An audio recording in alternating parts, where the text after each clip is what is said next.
Hello everyone. Recently China allegedly took Intel chips and labeled them and said that they are domestically made. Let's find out what happened. As you all know, the US and China not only have a trade war but also a smaller yet equally significant battle in the semiconductor industry. In this battle, China is clearly at a disadvantage.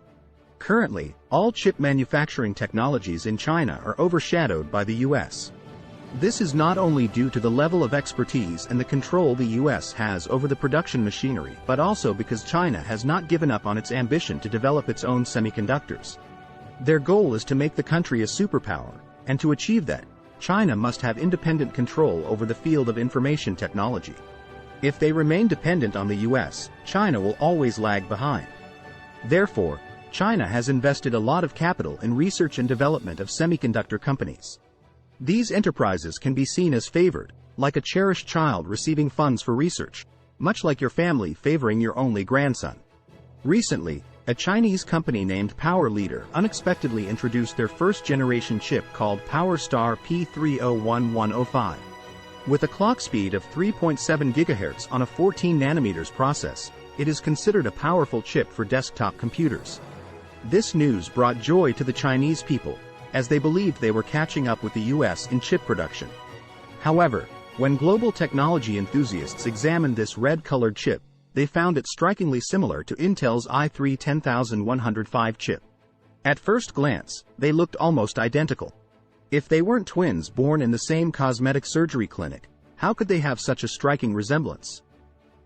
To investigate further, let's take a look at some physical characteristics of these two chips. 1. Both chips have 4 cores and 8 threads, with a base clock speed of 3.7 GHz. 2. Both chips use Intel's x86 architecture and the LG3 socket. 3. Both chips have the same CPU ID code, A0653. 4. Both chips have a metal casing and identical printed circuit boards. 5. Lastly, both chips have similar model names, 10105 and 01105, with one labeled as i3 and the other as P3. These similarities raised suspicions among the global tech community. They accused the Chinese company of imitating Intel's chip, using it as their own, and rebranding it as a new breakthrough in Chinese technology.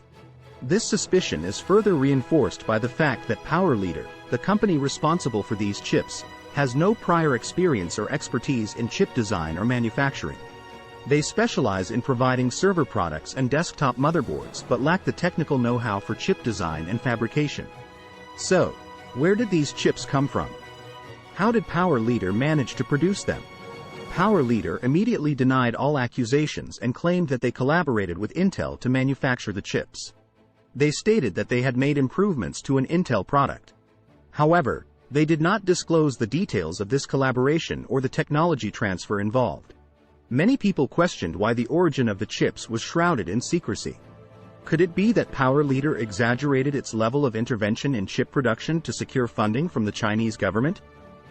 Power Leader vehemently denied seeking any financial support from the Chinese government. Their answer seems unconvincing, leading many to speculate that China is intentionally trying to acquire US chips through covert means. This is particularly significant because, in the chip battle, the US has restricted its chip companies from selling to China to prevent the country from utilizing chips for military and technological advancements that could threaten US interests. With Power Leader claiming to produce and sell millions of chips annually, who would trust such chips except the Chinese government itself? What are your thoughts on this story? Please leave your comments below. Thank you, and see you again.